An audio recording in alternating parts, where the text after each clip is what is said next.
పాత నిబంధన పాఠము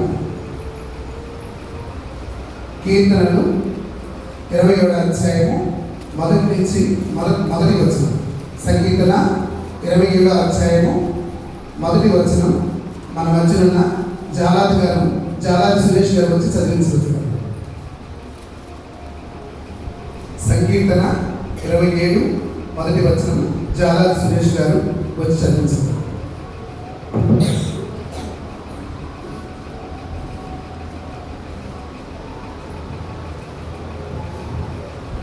యెహోవా నాకు వెలుగును రక్షణపై ఉన్నాడు, నేను ఎవరికి భయపడును? యెహోవా నా ప్రాణదుర్గమును, ఎవరికి వెలుగును?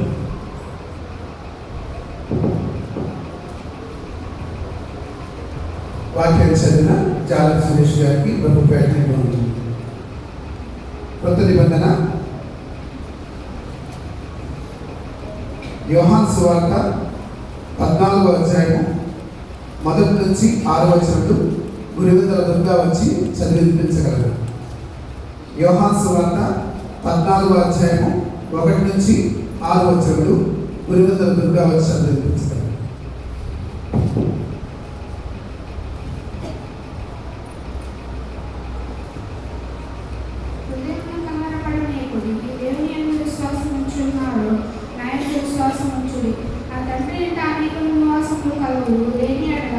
మీతో చెప్పదును, మీ స్థలములు సిద్ధపరచటకు వెళ్ళుచున్నాను. నేను వెళ్ళి మీ స్థలములు సిద్ధపరిచిన ఎడల నేడులో స్థలముల్లో మీరు ఉండలాగున మరలా వచ్చి నా యుద్ధకు నుండు మిమ్మల్ని తీసుకొని పోవదును. నేను వెళ్ళి స్థలముల మార్గమును మీకు తెలియదు. అందుకు తోమా, ప్రభువా వెళ్ళుచున్నాను, నా మార్గములు మీకు తెలియదు అని అడగగా, యేసు, నేను మార్గమును సత్యమును జీవమును, నా ద్వారే తప్ప ఎవడను నా ఎదుకు రాడో నన్ను ఎరుగుడంటే నా తండ్రిని ఎరుగుదు. ఇప్పటి నుండి మీరు ఆయనను ఎరుగుదని ఆయనను చూచి చెప్పాను.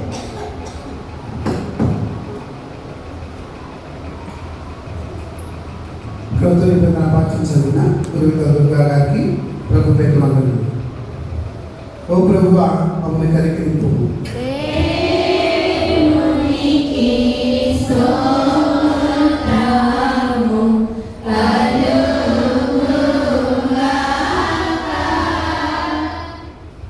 వాక్య సందేశాన్ని అందించడానికి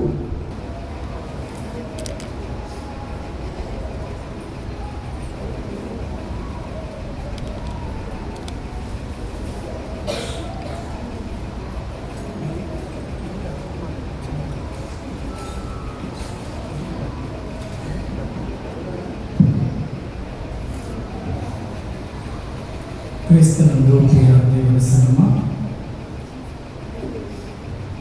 మన ప్రభు అయిన దేవుని కృప వలన ఈ రీతిగా ఈ శ్రమల కాల శిలువ ధ్యాన ఆరాధనలో పాల్గొనడానికి దేవుడు చూపినటువంటి కృపను బట్టి దేవునికి కృతజ్ఞతాస్తుతులు చెల్లించుకుందాం. అదేవిధంగా ఈ దినంలో నాకు ఈ అవకాశం కల్పించినటువంటి సంఘ కాపరి గారికి, సంఘానికి అంతటికి కూడా ప్రత్యేక ధన్యవాదాలు తెలియజేస్తూ ఉన్నాను. మన ప్రభువు రక్షకుడు యేసుక్రీస్తు వారి నామమున కూడి వచ్చిన అందరికీ శుభములు తెలియజేస్తూ ఉన్నాను. ప్రియ దేవుని సంగమా, ఈ సమయంలో ఏర్పాటు చేయబడిన లేఖన భాగం చదువుకున్నాం. యోహాను సువార్త 14వ అధ్యాయము 1-2 వచనాలు చదువుకున్నాం.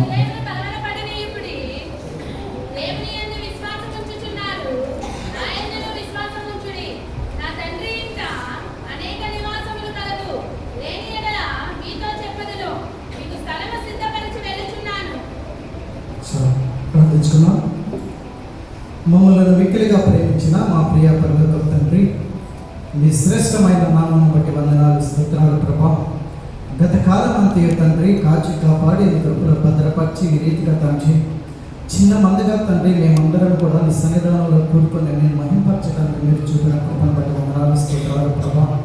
ఇదిగో ప్రభా, ఈ దినమ తండ్రి ఈ యొక్క వర్తమానం అందించడానికి మరలా నాకు అవకాశం కల్పించిన దేవా. అదే ఒట్టివాడిన మట్టివాడిన ఎన్నుకొని ప్రభా నీ వర్తమానం అందించడానికి మీరు చూపిన కృపను బట్టి వందనాలు. ఇదిగో ప్రభా, నా మాటలు కాదు కానీ ఇదిగో తండ్రి వాక్య బోధన అంతట్లో నీ సహాయం అనుగ్రహించమని అయా నా నోటి మాటలను మా హృదయ ధ్యానమును తండ్రి నీకు అంగీకారంగా మార్చుకోమని మా ప్రభు రక్షకుడు యేసుక్రీస్తు నామమున అడిగి వేడుకలు ప్రార్థిస్తున్నాను తండ్రి. ఆమేన్. క్రీస్తునందు ప్రియ దేవుని సంగమా, మనము ఏదైనా పరిస్థితులలో మనకు అపాయం కలిగినప్పుడు, మనము బాధలో ఉన్నప్పుడు, మనము శోధనలో ఉన్నప్పుడు, కష్టాల్లో ఉన్నప్పుడు, లేదా ఇతరులకి ఎప్పుడైనా కష్టం కలిగినప్పుడు, బాధ కలిగినప్పుడు మనము వారిని ఓదారుస్తూ ఉంటాము. మనకి ఏదైనా బాధ కలిగినప్పుడు ఇతరులు మన దగ్గరికి వచ్చి మనల్ని ఓదారుస్తూ ఉంటారు. ఈ ఓదార్చడం అనేది ఈరోజు మన అంశము అయినది. ఈరోజు మన అంశం ఓదార్పు. ఓదార్పు అంటే ప్రేమ చూపించుట, కనికరము చూపించుట, ఆదరణ చూపించుట. ఇక్కడ క్రీస్తు ప్రభువారు లూకాసు సువార్త 7వ అధ్యాయం మనం ఒకసారి చూసినట్లయితే, లూకాసు సువార్త 7వ అధ్యాయం 11వ వచనం చూసినట్లయితే చదవండి.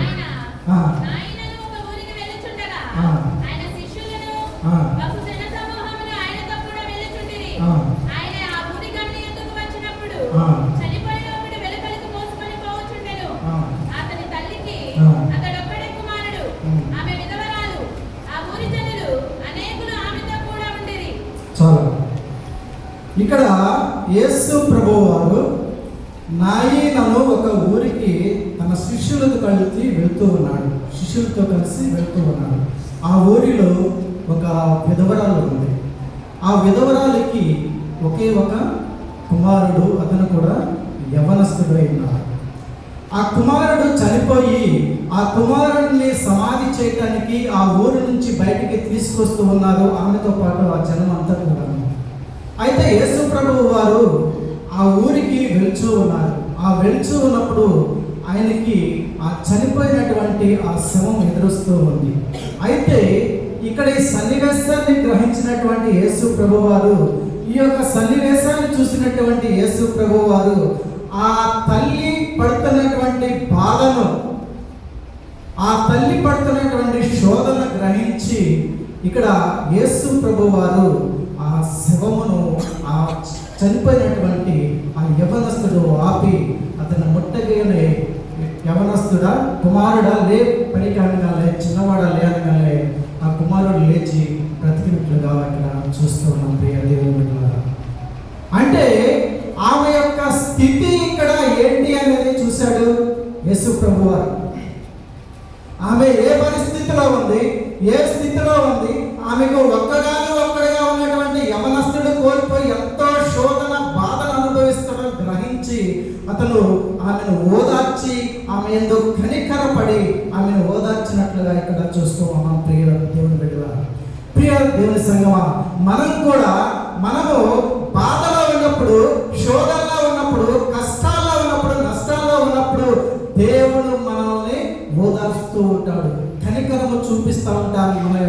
మనం ఏ పరిస్థితిలో ఉన్నా, ఎలాంటి స్థితిలో ఉన్నా, ఏ విధంగా ఉన్నా, ఎలా ఉన్నా సరే దేవుడు మనల్ని కనికరిస్తూ ఉంటాడు. ఎప్పుడు అంటే దేవుడి దగ్గరికి మనము వచ్చినప్పుడు. ప్రియ దేవుని సంగమా, ఇదిగో నా ఆస్తిలో సగం వాటా నాకు ఇచ్చేసి నేను వెళ్ళిపోతానని చిన్న కుమారుడు తండ్రి దగ్గర ఆస్తిలో వాటా తీసుకొని వెళ్ళిపోయి ఎక్కడో విలాసవంతమైన జీవితం జీవించాడు. ఉన్న డబ్బు అంతా ఖర్చు పెట్టుకున్నాడు. స్నేహితులు కూడా విడిచిపెట్టి వెళ్ళిపోయాడు. అతనికి తినటానికి కూడా తిండి లేనటువంటి స్థితిలోకి వచ్చేసాడు. తిండి లేనటువంటి స్థితిలో ఉన్నాడు ప్రియ దేవుని బిడ్డలారా. అటువంటి స్థితిలో ఆఖరికి పందులు తినేటువంటి పట్టు, ఆ కుడితి తాగటానికి కూడా ఇష్టపడ్డాడు. అటువంటి వేదన, నరకం అనుభవించాడు. అయ్యో ఏంటి నాకు ఈ స్థితి అని తెలుసుకున్నాడు. పశ్చాత్తాపడ్డాడు. తన తండ్రి ఇంట అనేక మంది పనివారు ఉన్నారు, వారికి పుష్కలంగా భోజనం జరుగుతుంది, వారందరూ చక్కగా సమాధానంతో ఉన్నారు. అయ్యో ఏంటి నా పరిస్థితి అని ఆలోచించి నేను నా తండ్రి ఇంట పనివాడిగా నేను వెళ్తానని చెప్పేసి పశ్చాత్తాపం కలిగి తన తండ్రి ఇంటికి తిరిగి వెళ్ళిపోయాడు. ప్రియ దేవుని సంగమా, మనము కూడా మనం చేసిన తప్పుల నిమిత్తము దేవుని విడిచి వెళ్ళిపోయే వారుగా మనం ఉంటున్నామేమో, దేవునికి దూరంగా మనలో లోక సంబంధమైన జీవితంలో విలాసవంతమైన జీవితంలో మనం నెట్టివేయబడుతున్నామేమో, దేవునికి ఎడమైపోతున్నామేమో, దేవునికి దూరంగా ఉంటున్నామేమో, దేవుని క్రియలు మనం లెక్క చేయనటువంటి స్థితిలో ఉంటున్నామో ఒక్కసారి మనం ఆలోచన చేసుకోవాలి. ప్రియ దేవుని ఒంటరి వాడైపోయాడు కుమారుడు, ఒంటరి వాడైపోయాడు.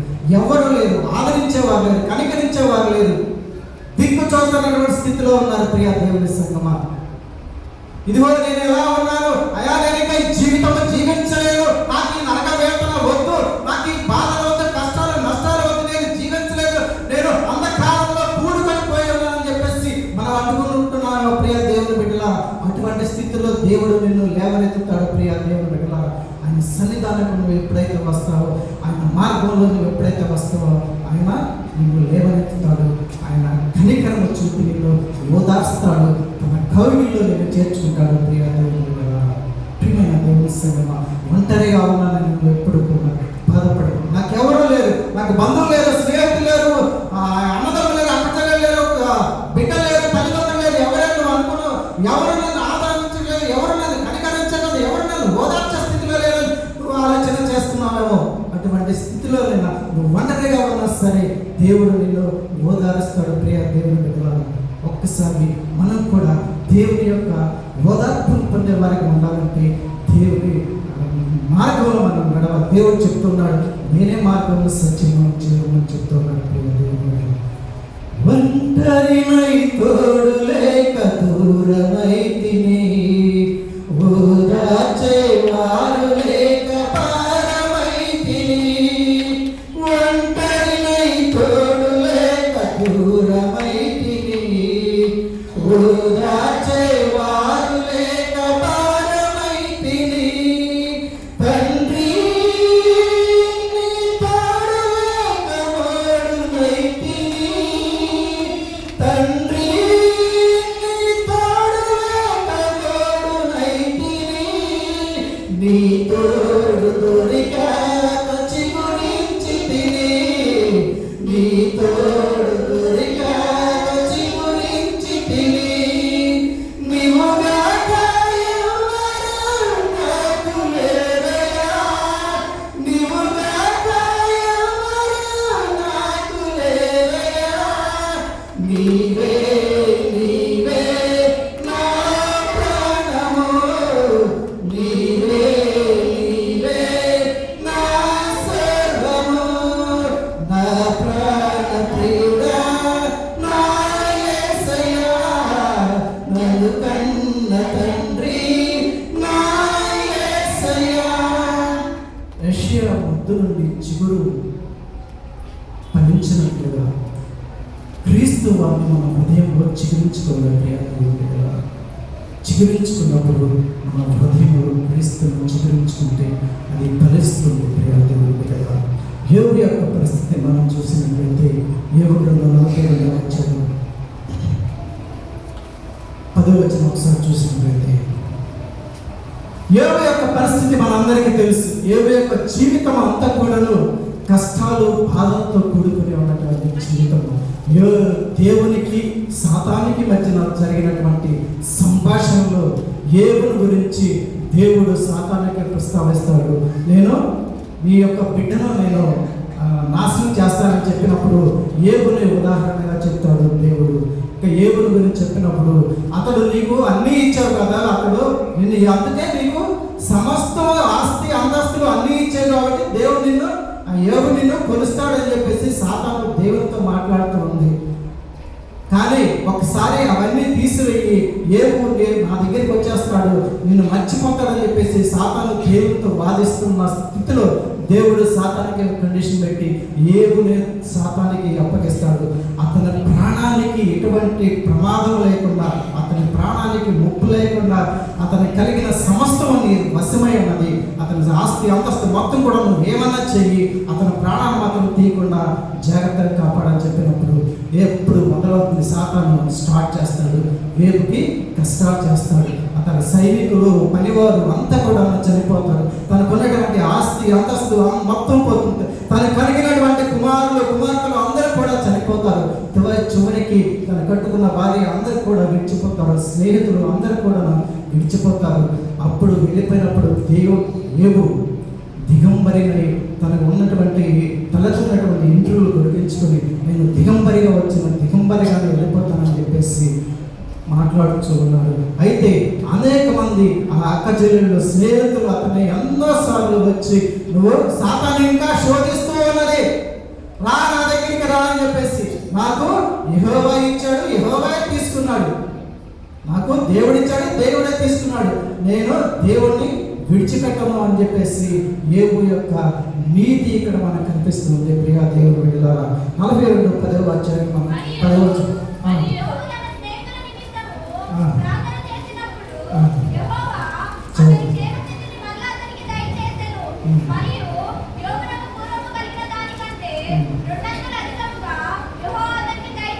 చాలా యోబు తన స్నేహితుల నిమిత్తం ప్రార్థన చేసినప్పుడు యెహోవా తన క్షేమం తీసుకుని, ఇక్కడ యోబు యొక్క స్నేహితులను దేవుడు యోబు దగ్గరికి పంపించాడు. అయితే యోబుకి పూర్వం ఉన్నటువంటి స్థితిని దేవుడు ఇక్కడ కలుగజేశాడు. అంతకంటే 2 అంతలు అధికంగా యోబుని హెచ్చించాడు.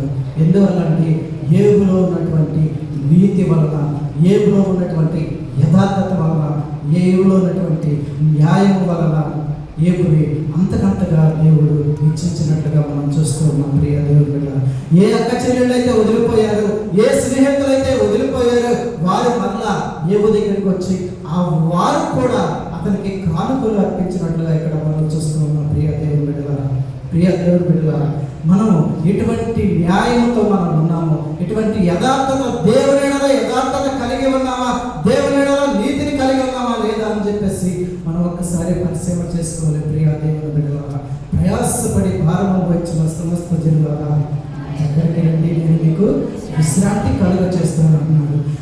మీ భారం నా మీద వేయండి, నేను మీకు విశ్రాంతి కలుగ చేస్తాను, నా దగ్గరకు రండి అని చెప్పేసి దేవుడు పిలిచినప్పుడు మనం ఎందుకు దేవునికి దూరంగా వెళ్ళిపోతున్నాం? ఎందుకు మనం దేవునికి వెడగా వెళ్ళిపోతున్నాం? ఎందుకు దేవుని దగ్గర రాలేనటువంటి స్థితిలో ఉన్నాం? మన పాపంలో దేవుని దగ్గర మనం ఒప్పుకోలేనటువంటి స్థితిలో మనం ఉంటూ ఉన్నాం. ప్రియ దేవుని బిడ్డలారా, మనం ఆరాధనలో చెప్పుకుంటా ఉన్నాం ప్రతి వారం, మా సృష్టికర్తవు విమోచకుడైన సర్వశక్తి గల దేవ, దీనులము పాపులకు మేము స్వాభావికంగా పాపమని అపవిత్రమని మాట వలన తలంపు వలన క్రియ వలన నీకు విరోధంగా పాపం చేస్తామని నేను ఒప్పుకుంటున్నామా? మన మాటల్లో పాపం ఉన్నది, మన ఆలోచనలో పాపం ఉన్నది, మన పనులలో క్రియలలో తలంపులో అన్నింటిలో పాపం ఉంటుంది. ఆ పాపాన్ని ఒప్పుకోవడానికి మనం దేవుడి దగ్గరికి వస్తున్నామా? నీ మితిలేని కృపను బట్టి నిన్ను వెదకొచ్చు వేడుకొనొచ్చు, మీ యొక్క ఆశ్రమానికి వచ్చున్నాం. ప్రియ దేవుని బిడ్డలారా, దేవుడి దగ్గరికి ఆశ్రమం వచ్చేటప్పుడు ఏం చేయాలి? మన పాపాలను ఒప్పుకున్నప్పుడు దేవుడు మన ఎడల కనికరం కలిగి ఉంటాడు, మనల్ని ఆదరిస్తాడు, మనకి ఓదార్పును దయచేస్తాడు. ప్రియ దేవుని ఇస్తున్నామా? కీర్తన 118, 8, 9 ఒకసారి చూసుకొని,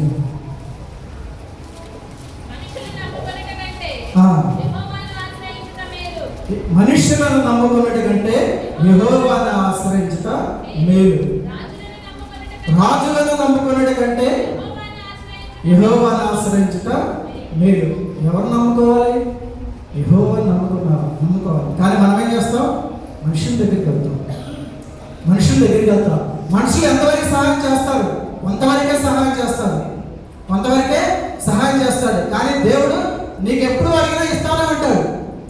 అది కాదు, మనుషులు ఎవరి దగ్గరికన్నా మనకి ఏదైనా బాధ వచ్చినప్పుడు, కష్టం వచ్చినప్పుడు, ఏదైనా అవసరం వచ్చిన మనం ఒక మనిషి దగ్గరికి వెళ్ళినప్పుడు వాళ్ళు సహాయం చేస్తారు. కానీ మళ్ళీ మన గురించి వారు నా దగ్గరికి పలానా సహాయం కోసం వచ్చారు, పలానా దీనికోసం వచ్చారు, మన అవసరాల కోసం వచ్చారు అని చెప్పేసి అనేక మందికి చెప్తూ ఉంటారు. ప్రియ దేవుని బిడ్డలు, కానీ దేవుడు అలా కాదు. మనిషిని ఆశ్రయించడం కంటే దేవుని ఆశ్రయించాలి. దేవుని ఆశ్రయించే వారుగా ఉంటాం. ఆ మనిషి కూడా కొంతవరకు సహాయం చేస్తాడు. రాజులను నమ్మటి కంటే యెహోవాను నమ్మట మేలు. రాజులు కూడా ఎంతవరకు సహాయం చేస్తారు? రాజులు నమ్మటి కంటే యెహోవాను ఆశ్రయించడం మేలు. రాజులు ఎంతవరకు సహాయం చేస్తారు? వారి రాజ్యంలో ధనము ఉన్నంత వరకే వారు సహాయం చేస్తారు. వారికి అధికారం ఉన్నంత వరకే వారు సహాయం చేయగలుగుతారు. వారు అంతవరకే సహాయం చేస్తారు ప్రియ దేవుని బిడ్డలారా. కానీ దేవుడు ఎల్లప్పుడూ నువ్వు ఎప్పుడు అడిగితే అప్పుడు సహాయం చేస్తూ ఉంటాడు ప్రియ దేవుని బిడ్డలారా. కానీ మనం ఏం చేయాలంటే దేవుని యొక్క సన్నిధానంలోకి రావాలి, ఆయన్ని ఆశ్రయించాలి. మనం ఆయన్ని ఆశ్రయించే వారిగా ఉండాలి. అప్పుడే దేవుడు మన ఎడల కనికరం చూపిస్తాడు. మనం ఏ స్థితిలో ఉన్నా సరే, ఏ పరిస్థితిలో ఉన్నా సరే దేవుని దగ్గరకు వచ్చి దేవుని వేడుకుంటే నీ గత జీవితం వదిలేసి, నీ పాప జీవితం వదిలేసి, నీ కష్టాలు బాధలు అన్నీ కూడా దేవుడి దగ్గర నువ్వు ఒప్పుకుంటే, నీ బాధలు కష్టాలు దేవుడి దగ్గర చెప్పుకుంటే దేవుడు నీకు ఆశ్రయకరంగా చేస్తాడు. ఇక్కడ చెప్తున్నారు, మీ హృదయములను కలవరపడనీయకుడి. యేసుక్రీస్తు వారు పుట్టినప్పుడు గొల్లలో జ్ఞానులు ఎక్కడి నుంచో వచ్చి ఆయన్ని పూజించి ఆయనకి కానుకలు సమర్పించి ఆనంద సంతోషంతో రక్షకుడు పుట్టాడని ఎంతో ఆనందం అయింది. కానీ హేరోదు రాజు యేసు ప్రభు వారు పుట్టాడని కలవరపడ్డాడు. అతని హృదయంలో కలవరం మొదలైంది. అంటే నా రాజ్యం పోతుంది, నా రాజ్యం పడిపోతుంది, ఇంకో రాజు పుట్టాడంట అని చెప్పేసి హేరోదు రాజు కలవరపడ్డాడు. అటువంటి కలవరం మనం కలిగి ఉన్నావా? మన హృదయం కలవరం పెడితే మన ఆలోచన వేరేలా ఉంటాయి ప్రియ దేవుని బిడ్డలారా. విశ్వాసము నా యందు విశ్వాసం ఉంచేవాడు దేవుని యందు విశ్వాసం ఉంచువాడు నా యందు విశ్వాసం ఉంచుతాడు. హృదయం ఎప్పుడైతే కలవరపడిందో మనం విశ్వాసం నుంచి తొలగిపోతాం ప్రియ దేవుని బిడ్డలారా. నేను వెళ్ళి మీ కొరకు స్థలాన్ని ఏర్పాటు చేస్తాను. దేవుని రాజ్యంలో అనేక నివాసములు కలవు. మీ కొరకు స్థలాన్ని ఏర్పాటు చేస్తాను. కానీ మీరేం చేయాలంటే ఇక్కడ చేయవలసిన పనులన్నిటి కూడాను సమస్తం కూడాను మీరు సమకూర్చుకొని మీ యొక్క పాపాలను, మీ యొక్క లోక సంబంధమైన జీవితాన్ని వదిలేసి దేవుణ్ణి ఆశ్రయించితే మీకు దేవుని రాజ్యంలో నివాసం ఏర్పాటు చేయడం. నేను మళ్ళా తిరిగి వస్తాను, నేనే మార్గమును సత్యమును జీవమును.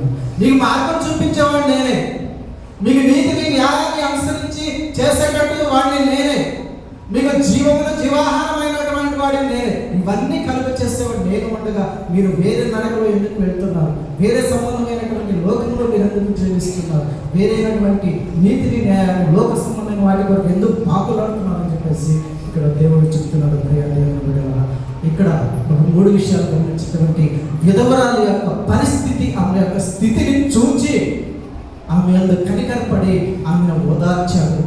రెండోది, తప్పిపోయినటువంటి కుమారుడు తన పశ్చాత్తాపడి తండ్రి దగ్గరికి తిరిగి వచ్చినప్పుడు ఆయన్ని కనికరపడి అతని ఓదార్చి తన హక్కున చేర్చుకున్నాడు. ఇక్కడ పశ్చాత్తాపం కనబడుతుంది. మూడోది, యోబు యొక్క నీతి న్యాయం యథార్థత ఇక్కడ కనిపిస్తుంది. ప్రియ దేవుని బిడ్డలారా, అటువంటి యథార్థమైనటువంటి జీవితం పశ్చాత్తాపానికి మించిన ప్రాయశ్చిత్తం లేదని చెప్తూ ఉన్నారు ప్రియ దేవుని బిడ్డలారా. ఆ పశ్చాత్తాపంతో మనం దేవుని సన్నిధానంకు వస్తే యథార్థత నీతిని బట్టి మన జీవితాన్ని జీవిస్తూ ఉంటే దేవుని యొక్క రాజ్యంలో మనం వారసులుగా ఉంటాం. అంటే వారసులుగా మనందరూ ఉండాలని పరిశుద్ధాత్మ దేవుడి సహాయం అనుగ్రహించిన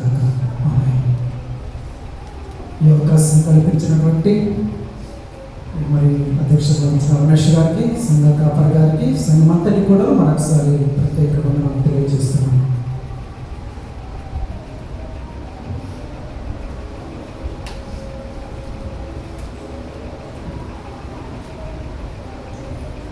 మనము దుఃఖంలో ఉన్నప్పుడు మనం వెళ్ళాల్సింది యేసయ్య దగ్గరికి. యేసయ్య దగ్గరికి వెళ్తే ఆయన మనకి ఓదార్పు దయచేస్తాడు. ఒక విధవరాలు ఉంది, ఆ విధవరాలకు బిడ్డ చనిపోయాడు. ఆ చనిపోయిన బిడ్డకి యేసు ప్రభువారు వచ్చాడు, ఆ బిడ్డను ముట్టాడు, ఆ బిడ్డను బ్రతికిచ్చాడు. ఆ తల్లికి దుఃఖం ఉంటుందా? ఓదార్పు వచ్చేసింది. అలాగే యోబు ఎంతో శ్రమలు పడ్డాడు. ఆ శ్రమలు పడ్డ తర్వాత తన స్నేహితులు ఓదార్స్తారనుకుంటే స్నేహితులు ఓదార్చలేదు, కానీ తండ్రి ఓదార్చాడు. అంటే తండ్రి తప్పిపోయిన కుమారుడు కూడా తండ్రి దగ్గరికి వచ్చినప్పుడు కనికరించబడ్డాడు, ఓదార్పు పొందాడు.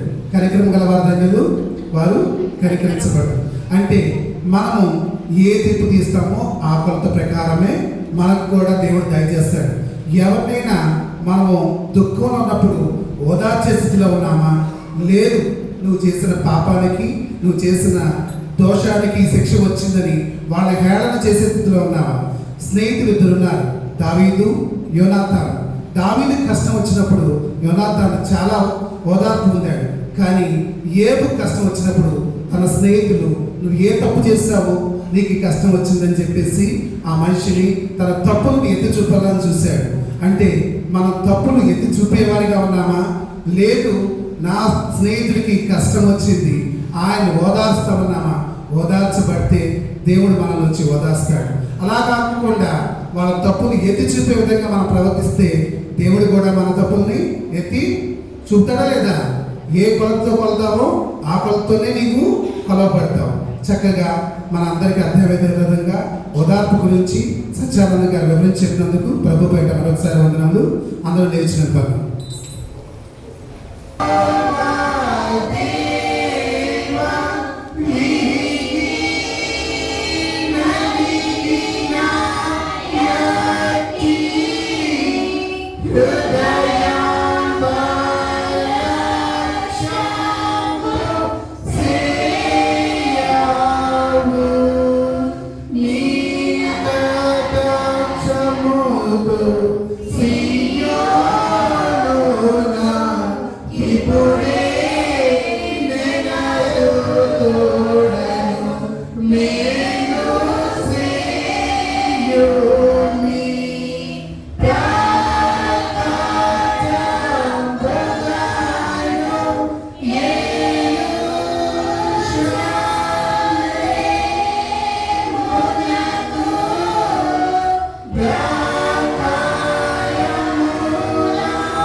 ముగింపు ప్రార్థన కదా. దయచేసి అందరూ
మా తండ్రి, నీ నామం పరిశుద్ధపరచబడని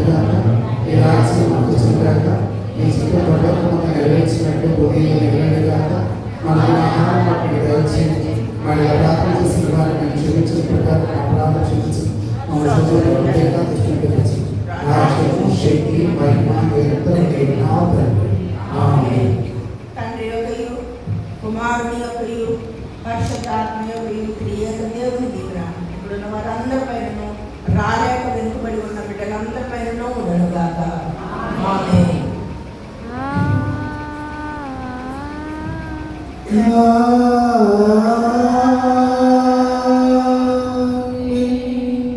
కథ కథ పాప సంకటము పాపుడని పడుమాగను దినావా ఎటువంటి ప్రేమ ఎటువంటి శాంతమేడులవా నీకు స్వామి ఎటువంటి ప్రేమ ఎటువంటి శాంతమేడులవా